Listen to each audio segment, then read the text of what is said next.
A lo que venimos. Lovecraft. El terror en la literatura. Es un ensayito del maestro Lovecraft. Comienza este pequeño ensayo, pero interesante ensayo, hablándonos un poco de lo que es el miedo, ¿no? Él considera en su primer capítulo, considera que el miedo es la emoción más poderosa que siente el ser humano y que está presente desde tiempos inmemoriales, desde que los hombres o los seres humanos o el Homo sapiens pues empezó a habitar la Tierra o tuvo conciencia de sí mismo, ¿no? Es el miedo, dos tipos de miedo: un miedo físico a los animales, a la naturaleza, y otro miedo más sobrenatural, más espiritual. Dice que esta emoción siempre ha estado ahí presente.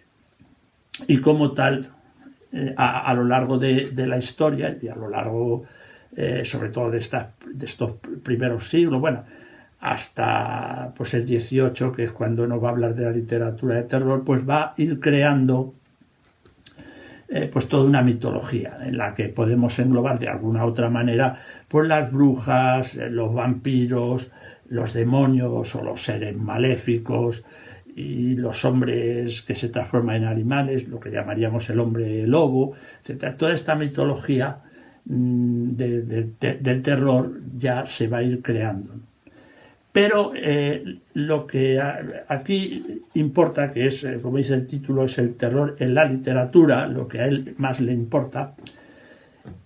Su fundación ocurre en el siglo XVIII y va a ser con una novela que es El Castillo de Otranto, que la voy a enseñar porque es la única novela que voy a enseñar, que es esta novelita, Castillo de Otranto, que se encuentra en multitud de ediciones, la podéis encontrar.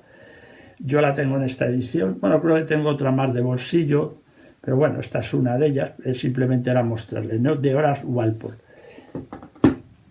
Él dice que esta novela no es que sea extraordinaria ni que tenga unos grandes valores para él, unos grandes valores literarios, pero sí es verdad que está presente ya las características de lo que va a ser la literatura de terror gótico.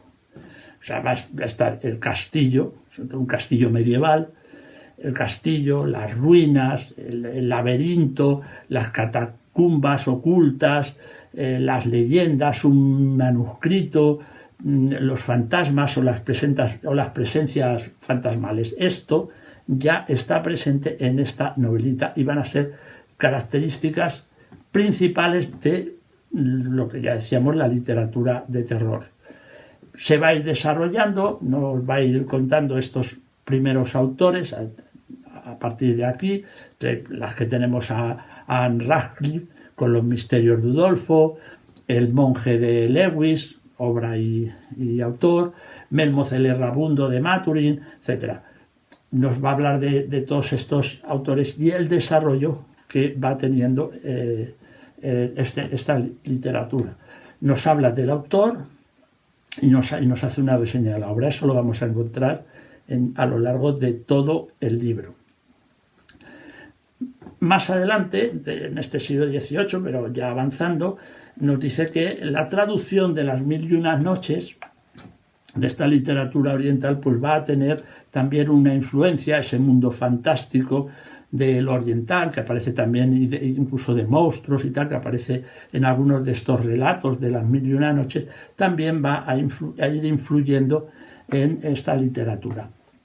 Y por supuesto lo que va a tener una influencia grande es el romanticismo, porque además el romanticismo, la corriente romántica literaria, en el romanticismo literario, claro, se encuentra en el castillo, las ruinas, por supuesto el amor excesivo, digámoslo así, el amor más allá de la muerte, vamos a decirlo de esta manera, con lo cual ya también está lo fantasmal. En fin, el romanticismo es un género que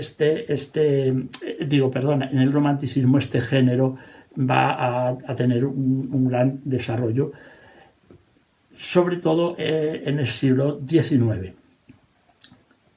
Nos cuenta también que con las llegadas, ya que estamos en el siglo XIX, más adelante, con la llegada de las filosofías herméticas, el ocultismo, la magia, la cábala, eso también va a ser recogido en este tipo de literatura. Aunque tengo la impresión, cuando leo sobre estas novelas que tienen estas dimensiones cabalistas y tal, que no sé, y herméticas u ocultistas, que yo me parece a mí que a él no era muy de su gusto. Tengo esa impresión leyendo el libro, pero a lo mejor me equivoco.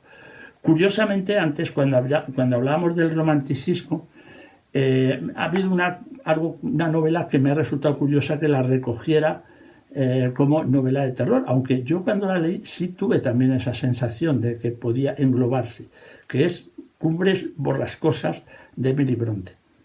Él la incluye la novela y hace su reseña o su pequeño análisis. Y sí es verdad que cuando la lees, en fin, la lees como una novela romántica, en fin, pero realmente tienes esa sensación de que estás leyendo una novela de terror, absolutamente, y él la recoge.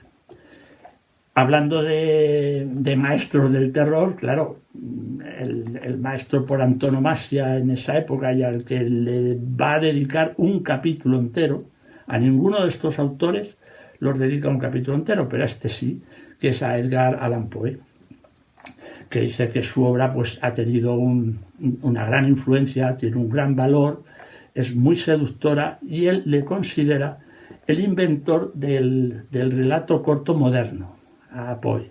Y le dedica, ya digo, un capítulo entero a hablar del personaje y de su obra.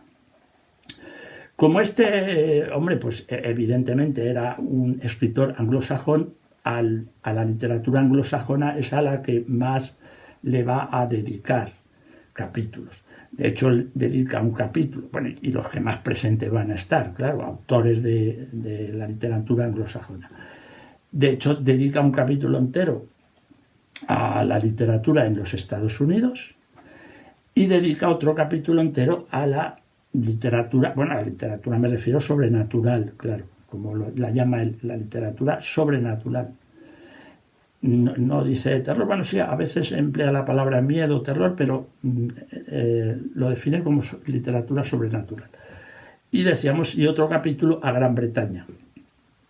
Va a tener también otro capítulo del libro dedicado a las literaturas europeas, así en general, en la que va a aparecer autores alemanes, autores franceses y algún otro autor suelto de alguna otra nacionalidad. Pero básicamente a lo que más se detiene es en la literatura anglosajona.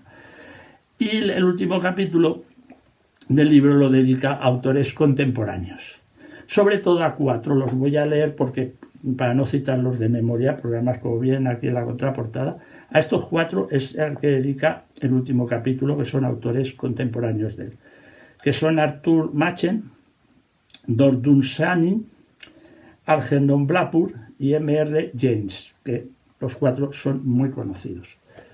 Él lo que hace a lo largo de todo este libro y capítulos es el autor, su obra más importante, entonces nos habla un poco de las características de la obra en general del autor, se detiene más en su obra más importante que no la reseña, se hace una reseña y también expresa pues alguna opinión sobre el autor, o que le parece, o alguna valoración personal sobre el autor.